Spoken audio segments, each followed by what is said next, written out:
Hello, everyone, and welcome to the Grafana Agent January Community Call. It's been a little bit of time since we've been here, so I'd like to thank everybody for coming, and we will go ahead and jump in. As always, if anyone has any questions, feel free to put in chat, raise a hand, whatever you need to get a hold of somebody, and get some attention. But we'll start with the first topic, and that is logging components, flow specifically. And I'll turn it over to Pascalis. Hello, everyone. I'll share my screen. Sorry, an error occurred while screen sharing. Matt,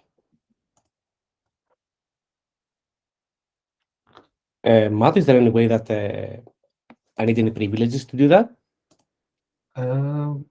Should be to. Let's see if I can make you a host. Oh. Okay, so it needed to share a window instead of.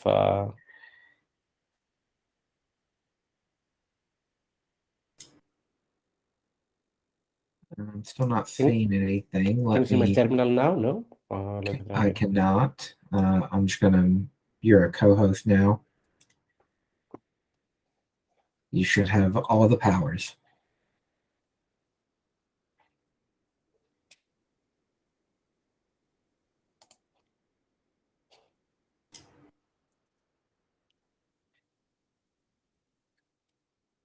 No, let me jump out of the call and back in.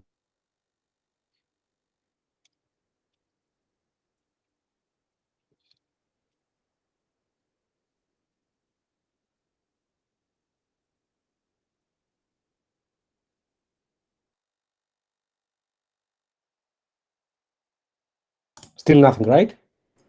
Correct. Should I send you the river config that you need to run? Sure.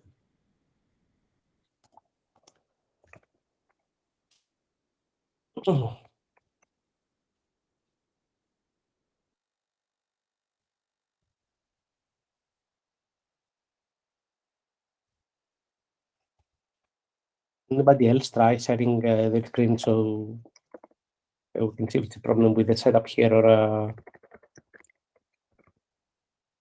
an issue with permissions?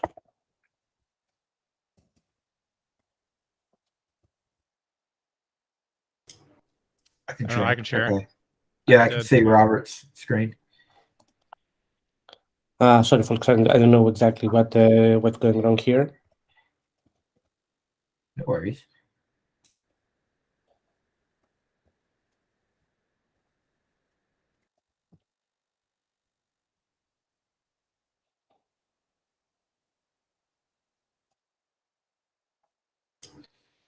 Are you sending that via Slack or email? Via Slack. Okay.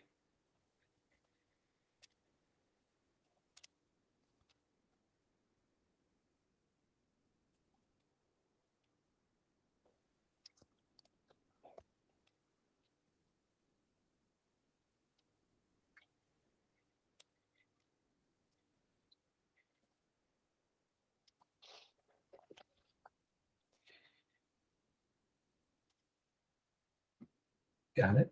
I'll share my screen. Oh.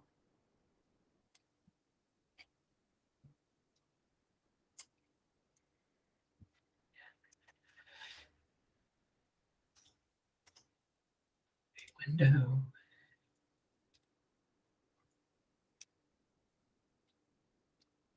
Okay, hopefully you can see it. I will embiggen it.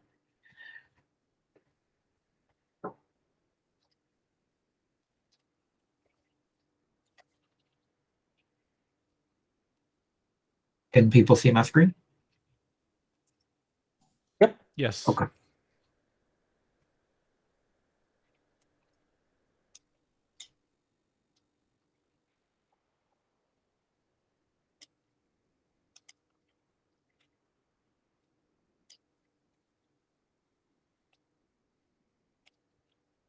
All right. Tell me what you need me to do, Pascal, and I will.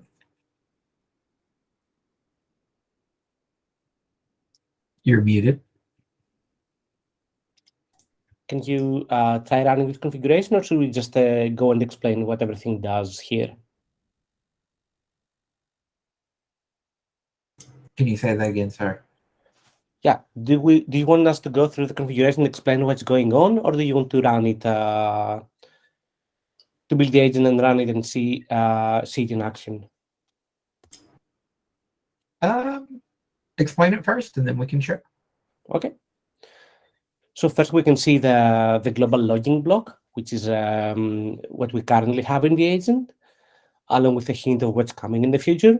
It's a pretty cool feature that we'll be able to connect the agent's own logging to the logging pipelines that we've been working towards. To provide some feedback, this past quarter, we've been trying to reach feature parity with the static agent mode and allow our flow pipelines to have a complete to have the full logging experience. So you can discover log sources, scrape log entries from them, perform some relabeling or processing stages, and then send them over to a Loki instance. In the first component that's defined here, we can see discovery.file, which uses glob patterns to discover files on disk. And then, similar to other discovery components, this can be used by subsequent ones to get log entries from. And this is exactly what we do with the second component, loki.source.file. Using a river expression, we tie the output, the exports of the first component to the targets field here.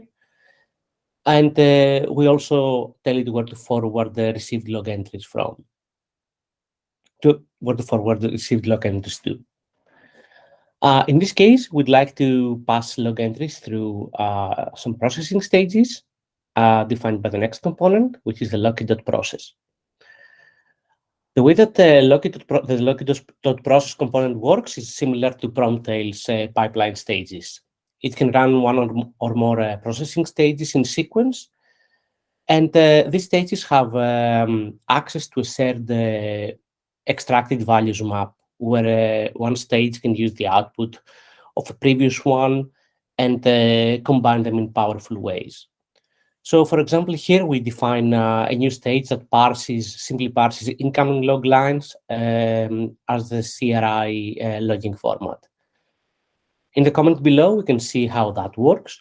So the first line is a CRI formatted log line that contains a timestamp, the stream where the log came from, a one-letter flag, plus the rest of the log line as contents.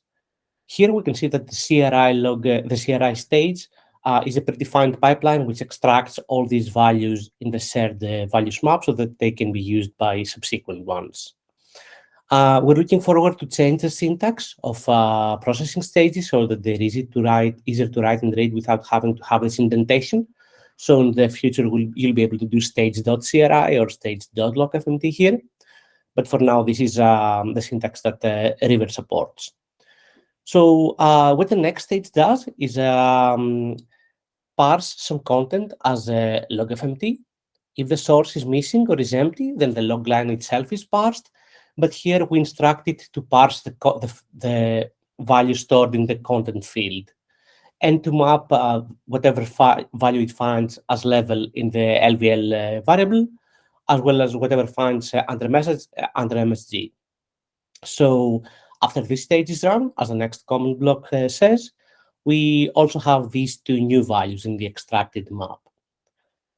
The next stage, which is a labels one, is able to take values from this shared map and assign them as labels to our log lines. So our log entry will now have a new label called log level, which will be worn, the value that was extracted before, as well as a new stage that adds some static labels, in this case, host name and source.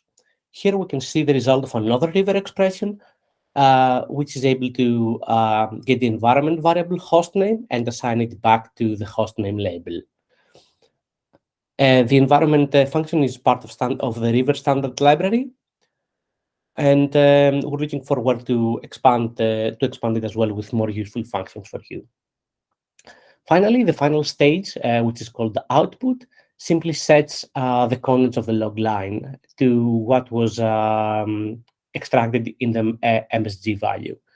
So the big log entry that we saw at the start will simply be something happened, and all the necessary information that we wanted will be recorded as labels. Finally, this will be all log entries that pass through this processing stage will be forwarded to a logi.write component, which simply pushes entries to a Loki server. Here, for example, in a hosted Loki in Grafana Cloud. Next up, we have two more logging pipelines for you. One that works for receiving syslog messages over TCP. It just defines a listener, what we wanted to listen for those messages, and what labels to pass to these log entries, and what to forward it to. In this case, we want to forward it to a log.read label component that will add the host name label, as well as an OTLP receiver, which can receive OTLP signals, metrics, logs, and traces. In this case, we're only interested about logs. And forward them to an OTL call exporter logic component, which is able to allow you to transverse between the two ecosystems. Similar to metrics, we've been investing into providing a good experience, a first-class experience for OpenTelemetry, so that users can seamlessly switch between receiving from an OpenTelemetry endpoint and writing to Loki, or doing the opposite, like scraping logs in a Loki format, transforming them to OpenTelemetry log entries, then using some OpenTelemetry exporter to export them to a different environment. We want the flow to be as easy as possible for people to use, but also allow power users to combine components in these unexpected ways to build new telemetry pipelines. The log entries here will also be forwarded to the same Loki.relabel component, which just has one relabeling rule. It's a replace rule which will populate the host name label. Again, the replacement here is the same river expression that we saw before, just taking the contents of the hostname environment variable and putting them there. And finally, these two entries are also sent to the Loki.write component, which is connected to Grafana Cloud. Due to some technical difficulties that we encountered before, we probably won't be able to see the log entries arriving in Grafana Cloud. We will be sharing a snippet like this into the community call notes, so you can get started and have a starting point so you can start tinkering. But if you just send a log file log entry, a syslog message, and an OpenTelemetry compatible log entry to the correct endpoint, then you would be able to connect to your Grafana instance and see all three log entries passed with the correct source labels. In this case, log files, OTel, and syslog.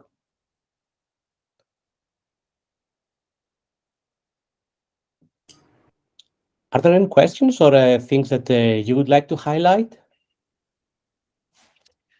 I think that well, just if you after this, if we want to me and you get together, we'll record a little thing of showing it in action, and I'll slip it into the recording, so people will view this, will see both sides of it. Okay, that sounds great.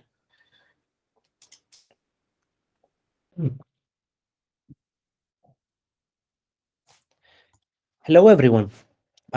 This is a companion recording to the Grafana Agent January Community Call Edition, where we showcase some of our new logic components and how they can be used and combined to build logging pipelines. Due to some technical difficulties, we could not run the demo live, so I'll share my screen and show it to you right now.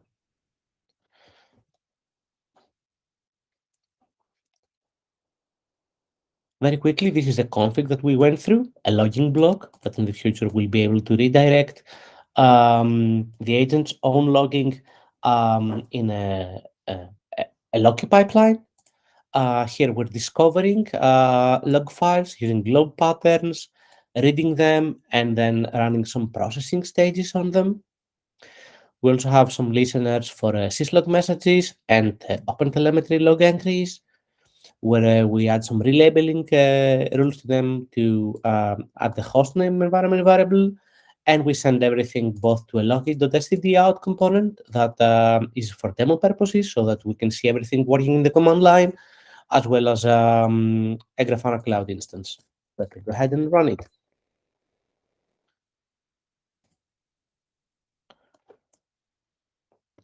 So here we can see that the agent is running, and let me send and a log message to one of the files that we're tailing. I can see here that I can see the log entry in my standard output, and we can do the same with sending a syslog message using netcat. Similarly, I can see the entry over here. Same goes for OpenTelemetry log entry. So if I go to my Grafana Cloud account,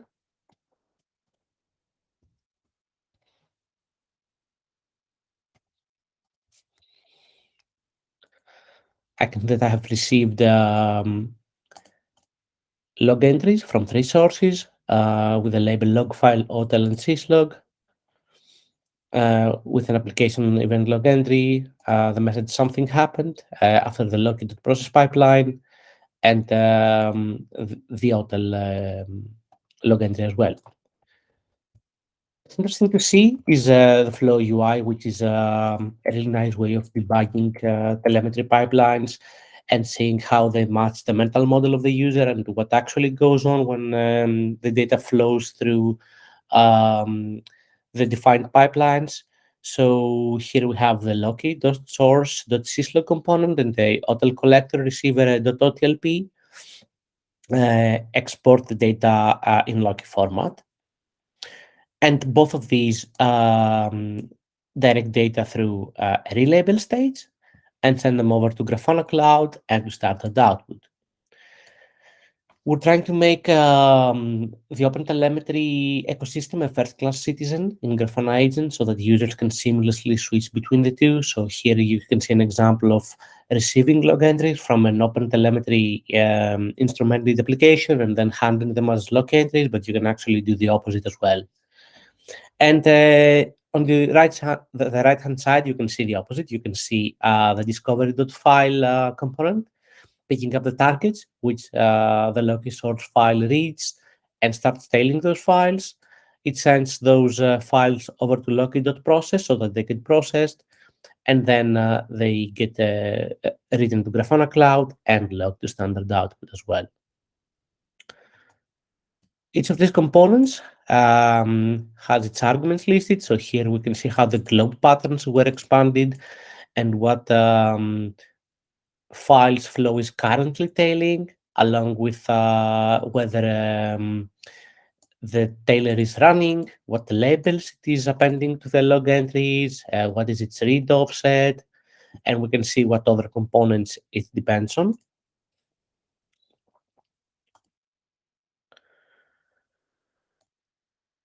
Similarly, here we can see how the syslog listener is configured, what labels it appends to the message, and what is the status of the listener.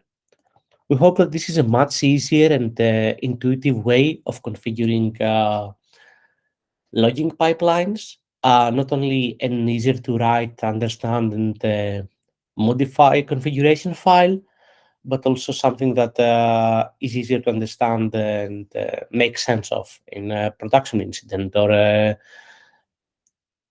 when you're trying to debug an issue.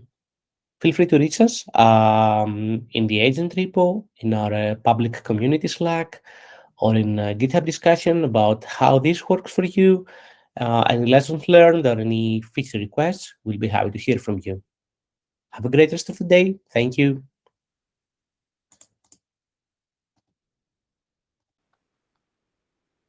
Again, feel free to use this. Let us know how it works for you. One of Flow's biggest advantages is the UI, which allows a bird's eye overview of how all the components are tied together and how data flows through. So it will be easy to see this. It would be easy to see this pipeline see this pipeline like working and see data flowing through it. But we might record this later and share it with you.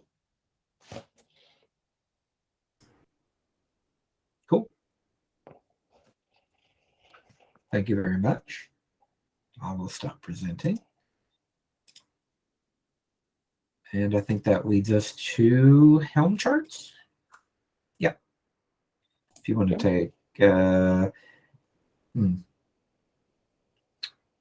Robert, do you want to take that? I know you have possible noise happening.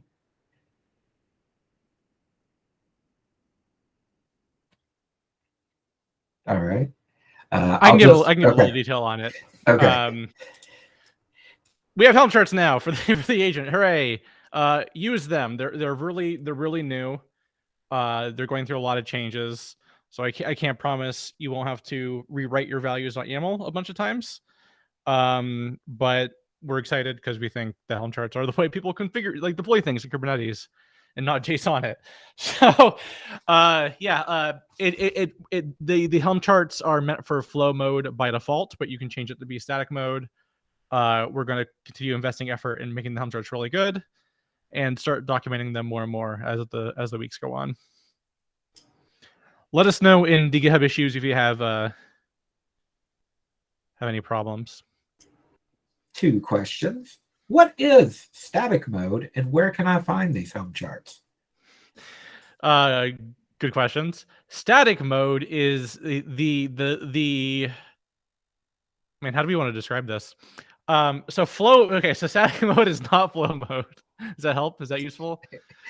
Static mode is what the agent originally launched with. We kind of gave it a name in retrospect after flow was introduced. It's called static mode because, unlike flow, things don't flow through component to component. We really just needed to give it a name when we said flow mode. Like, what is the opposite of flow mode? Well, it's static mode. Pascalis? Basically, the YAML config that it's the YAML been config. using to, yeah. It's currently the default mode. Like, there's only 2 modes. It's either static or it's flow. The second question was, where do you get the Helm charts? So the Helm chart is deployed to the normal Grafana Helm charts repository, but the code is in the Grafana agent repo. Awesome, thank you. Any other questions on this? All right. Does anyone have any other questions or topics they would like to bring up?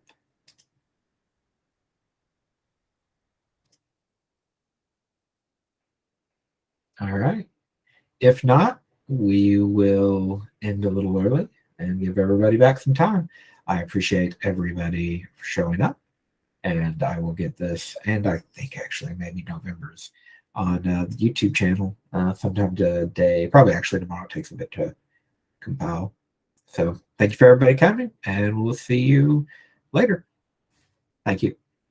Bye. Bye.